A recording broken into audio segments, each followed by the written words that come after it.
thinking about this question. It's really gotten my head spinning. And the question is this: what if Christmas didn't happen on December 25th? What if it just happened at a random time during the year? But the way we all prepare for the holidays with dates and calendars and meticulously vetted plans for decorating and celebrating, this is almost an impossible question to ponder. But this question is at the heart of both of our readings for today. In Matthew and Isaiah, we hear a vision of the coming of the Son of Man at an unexpected hour. Jesus, in this reading, promises to come again. And we won't be ready. You see, people will be going about their everyday business, preparing food, at work, sleeping, normal everyday stuff, and like a thief in the night, Jesus comes. As tempting as it might be, this text is not calling us to engage in prediction, not when. Instead, we are called to authentic preparation. How? I mean, just listen to the words of the gospel. Keep awake. Be ready. Let's take some time this evening to imagine what this could mean.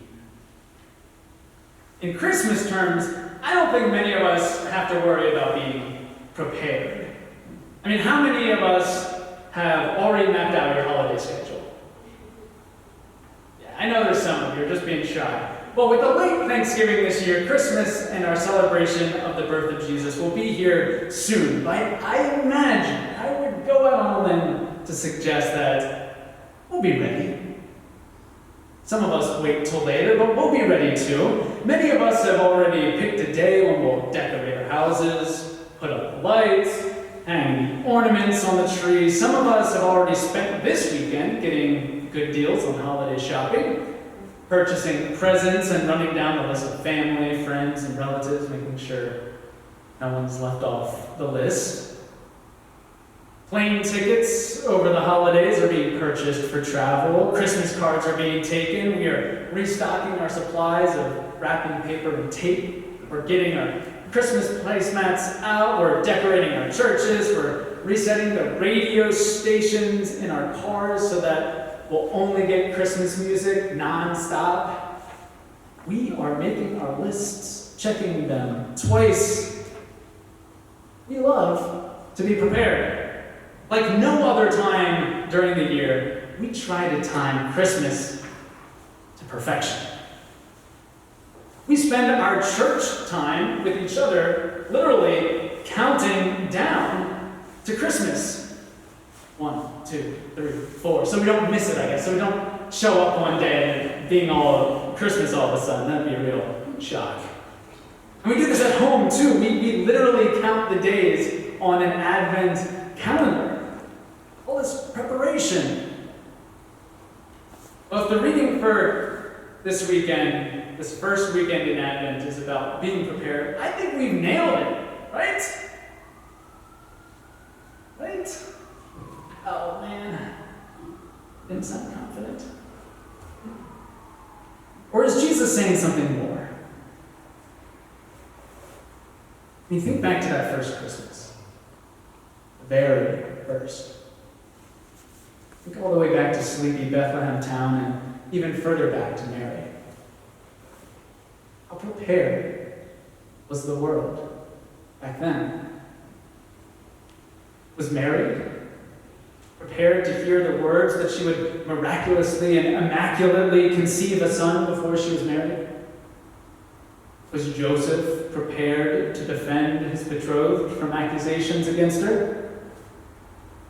Were the two of them prepared to have a baby in Bethlehem, right? Far away from their home, and they didn't even have a place to stay at in the inn? Were the animals in the barn prepared to share their manger with a baby?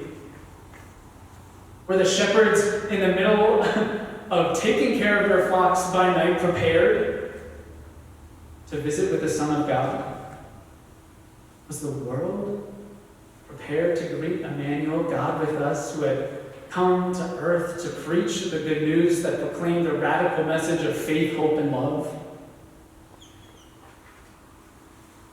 So I think to myself, what if Christmas didn't happen on December 25th? What if, like that first Christmas, it just happened as we were making food or at work or asleep?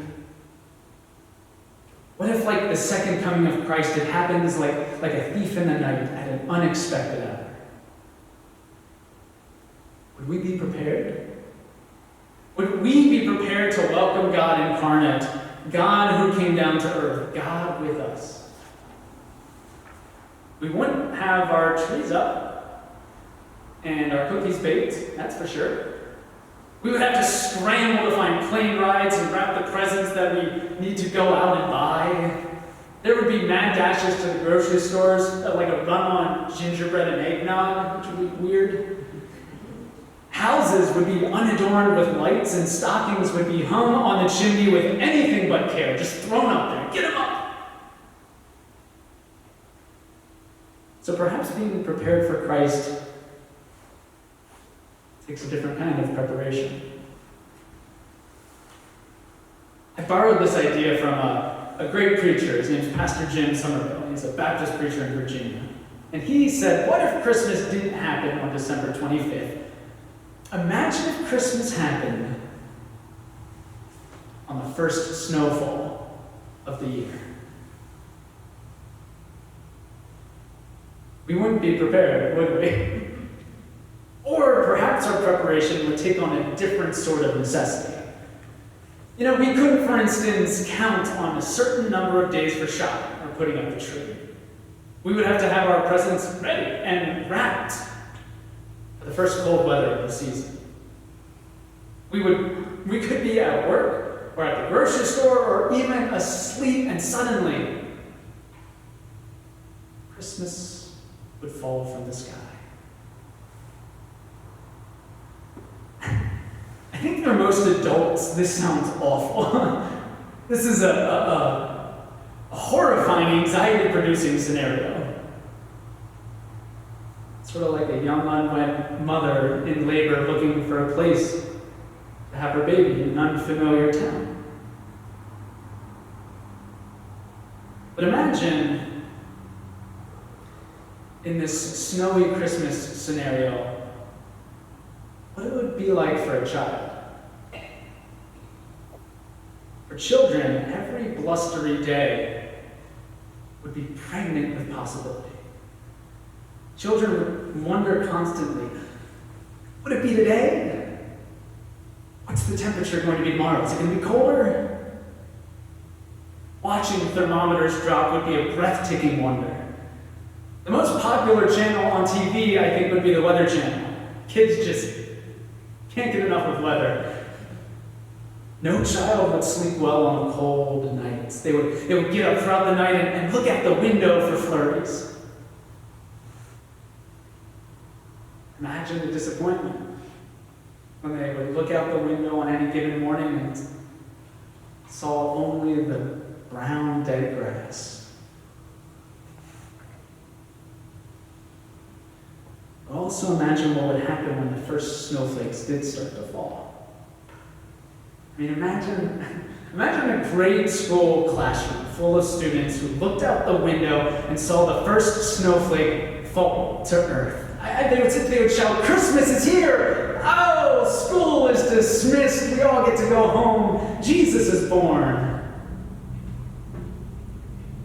No matter the time, no matter the day, no matter where they were, children would be prepared to celebrate and welcome the birth of Christ. Their preparation would not be full of dread or worry about if they had time to wrap their presents or enough hours to make Christmas dinner or bulbs burned out on the strings of lights to go up on the house. Their preparation would only be about excitement and awe and wonder and hope and the possibility that at any time, at any moment, the winds might change and Jesus would come. they would know deep in their hearts that at any time and at any moment their lives would go from the humdrum of every day to the awe and light and warmth and joy of the celebration of the coming of the Lord.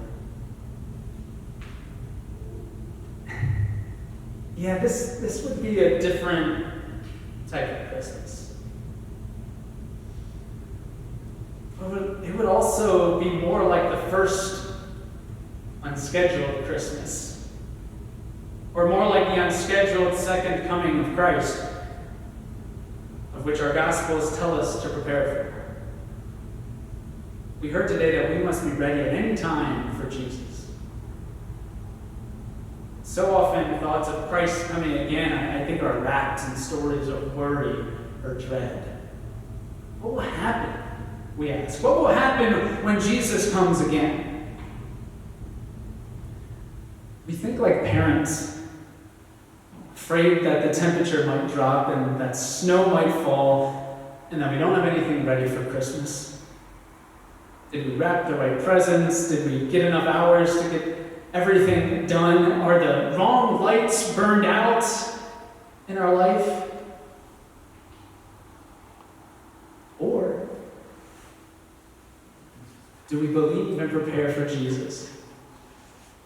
Like children who peer out the window with hearts full of hope, expectantly longing for the first snowflakes to fall from heaven to change the world. After all, changing the world is what Jesus gives us. Changing the world is what we need. We need Jesus to cover up that old, dead, brown grass in our lives. We need Jesus to cover the world with life-changing grace that falls from heaven to earth. So prepare with expectant longing. Prepare with wonder, prepare with hope, prepare with faith for the gift of salvation that God brings. Christmas, and will someday bring again. Amen.